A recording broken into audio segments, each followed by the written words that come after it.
Meio-dia,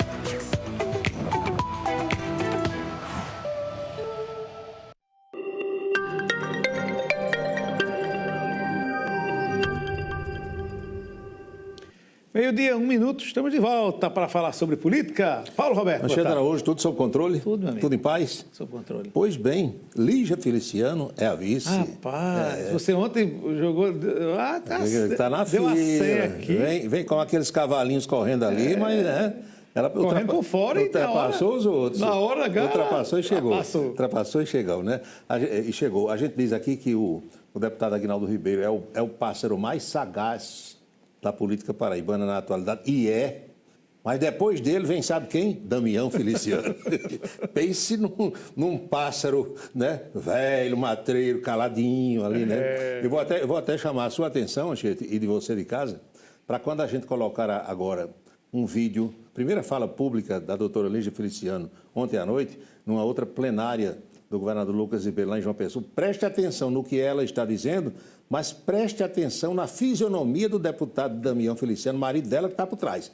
Olha a fisionomia de Damião, que você vai, assim, interpretar e chegar às suas conclusões. Olha a repercussão que a gente botou lá no Camisa 10.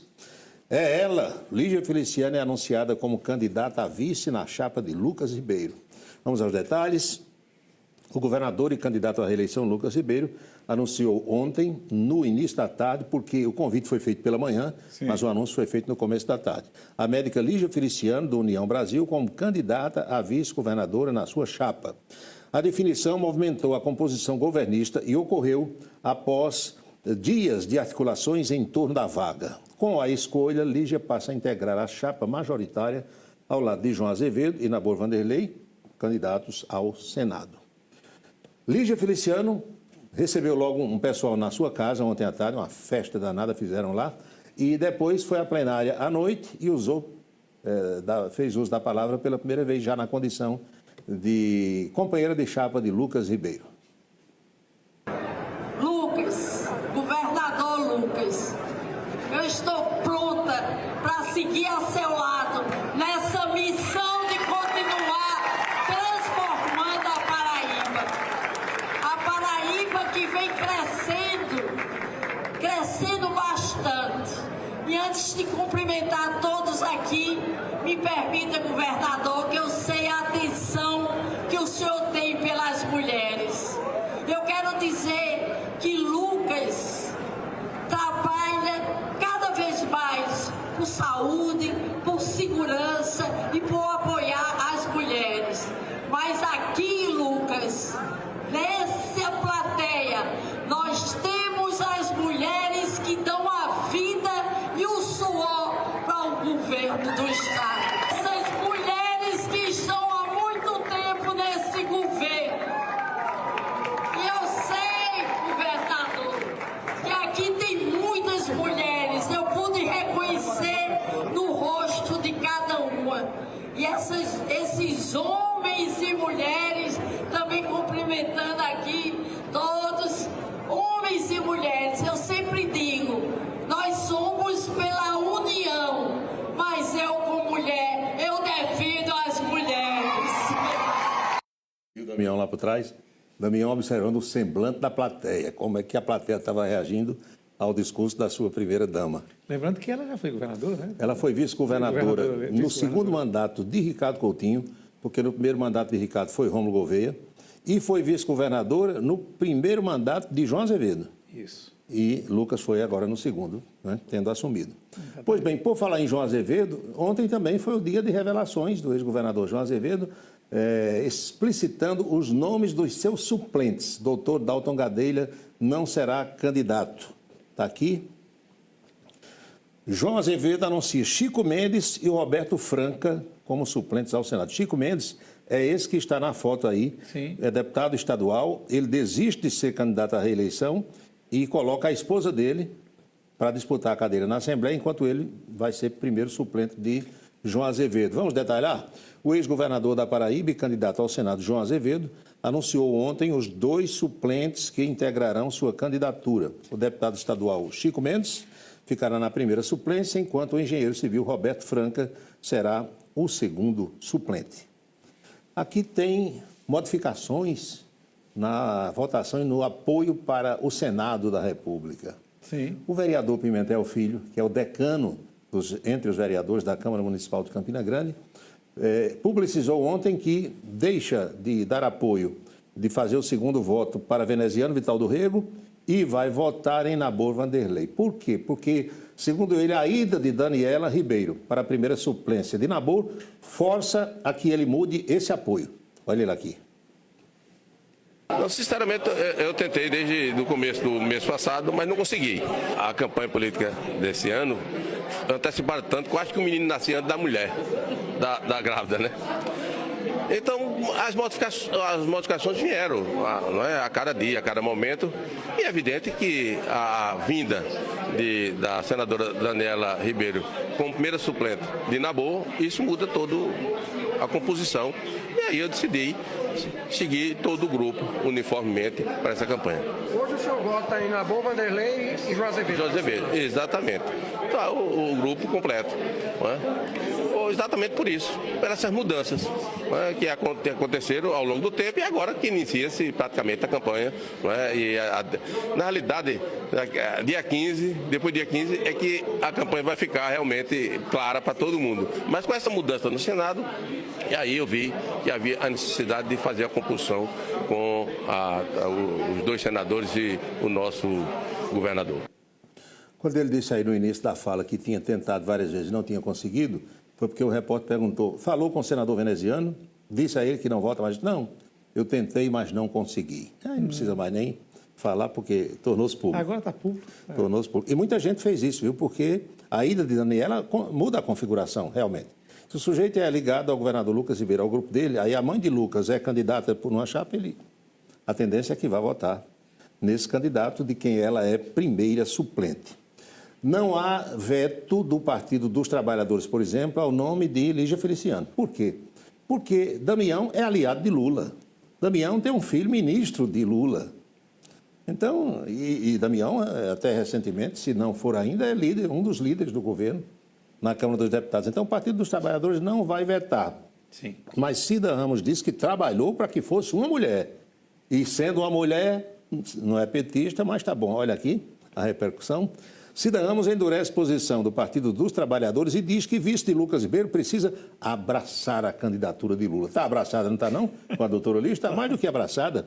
Olha aqui, Guto, o que é que ela diz? A presidente estadual do PT, deputada Cida Ramos, voltou a colocar o alinhamento com o presidente Lula como condição central para a composição da chapa majoritária de Lucas Ribeiro. Segundo Cida, o partido também trabalhou para que uma mulher fosse considerada na definição. Tem um ponto da Assembleia Legislativa ontem, Guto, você vai voltar um pouquinho aí na sua fila, porque o deputado Adriano Galdino presidiu a sessão da Assembleia ontem e soltou uma outra frase, né, uma posição, dizendo que está resignado com o que aconteceu, mas que está muito mais forte nesse momento. Vamos ver aqui? Agradecer a Deus, né, a oportunidade de estar aqui com vocês e dizer que Deus, quando nos fez pobre, Ele, para ser justo, nos fez mais resiliente, mais forte e mais determinado, né? Por isso que cada um, filho do povo da Paraíba, é muito mais forte que os filhos dos ricos da Paraíba. Não tenho certeza disso. Então, apesar dos pesares, estou aqui firme e forte e determinado a dar o meu melhor para que a gente possa cada vez mais construir para todos uma Paraíba melhor e mais justa para todos. Apesar dos pesares, eu estou aqui cada vez mais forte. E o filho do pobre é muito mais forte do que o filho do rico, alguma coisa nesse sentido. Finalmente falou, né? A gente tem que esperar qual vai ser a disposição de se empenhar. Dele nessa campanha em relação ao voto do Executivo, né? Porque também tem uma outra questão que se pronuncia como sendo uma outra batalha dessa guerra nos próximos dias. Vai ter novos capítulos. Por quê? Porque o Republicanos quer continuar presidindo a Assembleia. Segundo o próprio presidente, deputado Adriano Galdino, lá atrás, naquela reunião da Granja, quando acordos foram feitos, foi dito que o Republicanos continuaria. Agora, veja só, já havia um problema da seguinte forma. Se Adriano Galdino tivesse sido escolhido o vice de Lucas Ribeiro, ele teria que deixar a presidência da Assembleia para assumir como vice-governador no começo de janeiro. E quem ficaria na presidência da Assembleia?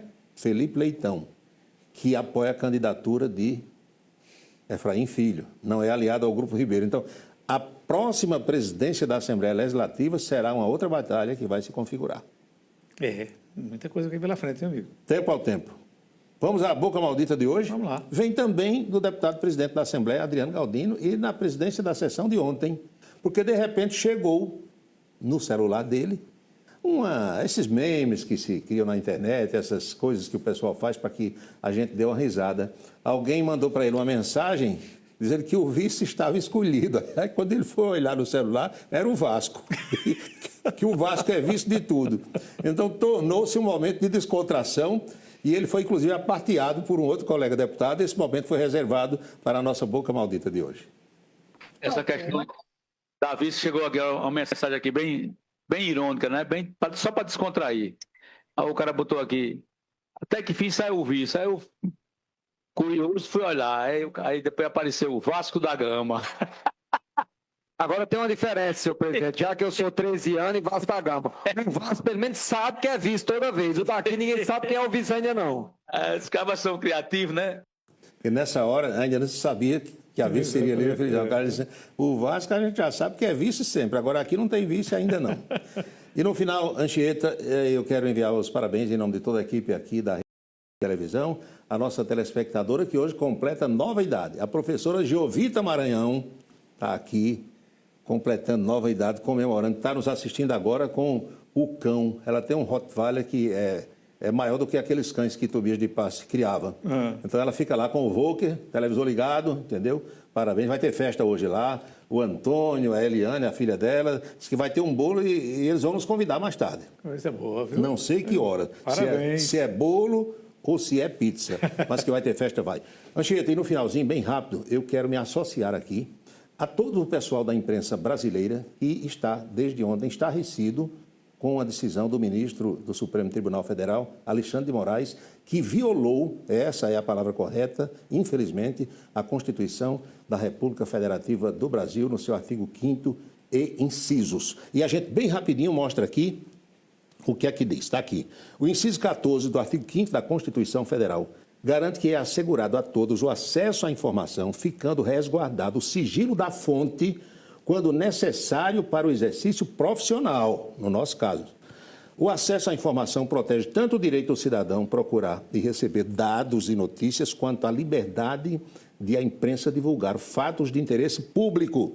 O sigilo da fonte é, portanto, uma garantia essencial, principalmente para jornalistas, permitindo que protejam a identidade de quem lhes repassou informações sensíveis ou denúncias, desde que isso seja necessário para o trabalho profissional. Sim. Então, a gente está vendo manifestações no Brasil inteiro. Infelizmente, quando um ministro da Suprema Corte, que tem o dever, jurou defender a Constituição, ele viola essa Constituição, nós estamos perdidos. Agora, aqui no Brasil não tem quem resolva. O presidente do Supremo, ministro Edson Fachin, não dá um pio sobre o assunto e o pessoal diz, recorra ao Papa. Aí eu respondi, o Papa Francisco já morreu, disse que no Brasil era muita cachaça e pouca oração.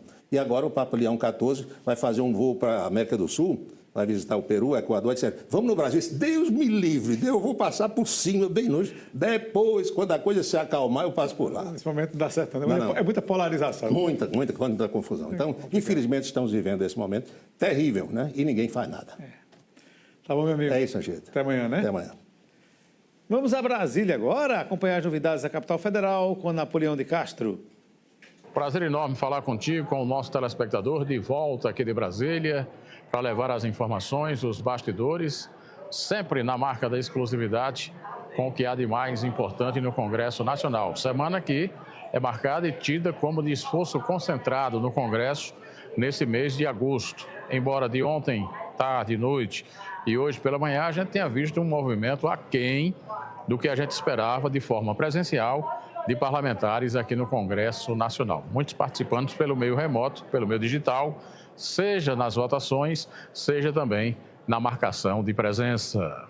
E nesta quarta-feira, no Congresso Nacional aqui em Brasília, uma sessão especial que trata dos 20 anos Maria da Penha, aprovada em 7 de agosto de 2006, criada para punir e combater a violência doméstica e familiar contra mulheres no Brasil.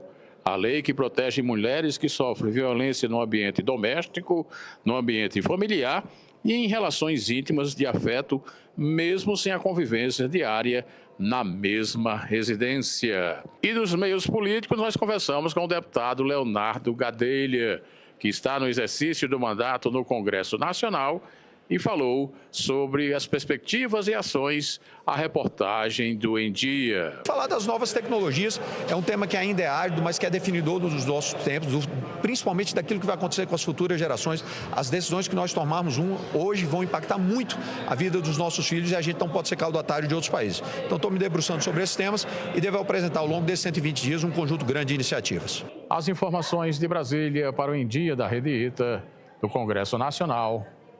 Napoleão de Castro. Obrigado, Napoleão.